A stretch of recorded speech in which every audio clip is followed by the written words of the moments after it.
that was the night before budget, and not a creature was stirring in the House except maybe Treasurer Jim Chalmers. And joining us tonight for Budget Eve is 6PR Drive presenter Oliver Peterson and Sky News contributor Daisy Cousins.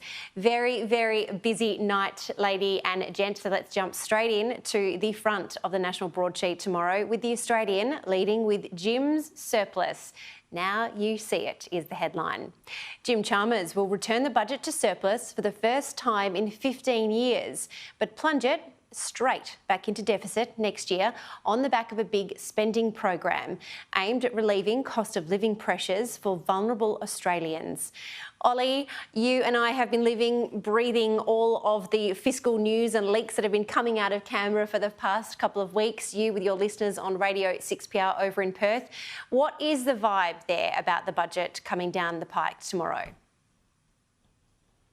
Yeah, Jenna, I think a lot of people are still really confused, aren't you? Because last week the Reserve Bank saying tighten the belt, rein in spending, and here we've got what appears to be already a spendathon already from the federal government. So, we've got a cost of living crisis, and, I'm not saying nobody deserves pay rises. I'm not saying that those on welfare don't deserve a little bit more money in their pocket just to buy the bare essentials. Of course they do, but just some things aren't adding up. I feel like we're living in a parallel universe or something similar. Yeah. To me, we've still got health systems that are broken right around the country, whether you're in Canberra, Brisbane, Perth, Darwin, you're in Adelaide, you're in Sydney, you're in Melbourne. You know how long it takes to get a elective surgery completed in your capital city. And if you're living in the regions, well, so help you God, it's even harder there. So I think health's still going to be front and centre for a lot of people in Australia, Jenna, and they want to hear a bigger commitment from the federal government about how they're going to help the states to resolve the health crisis. And housing. You can't find anywhere to live in this country at the moment. It doesn't matter where you are in Australia, and that's coming through thick and fast on the talkback lines.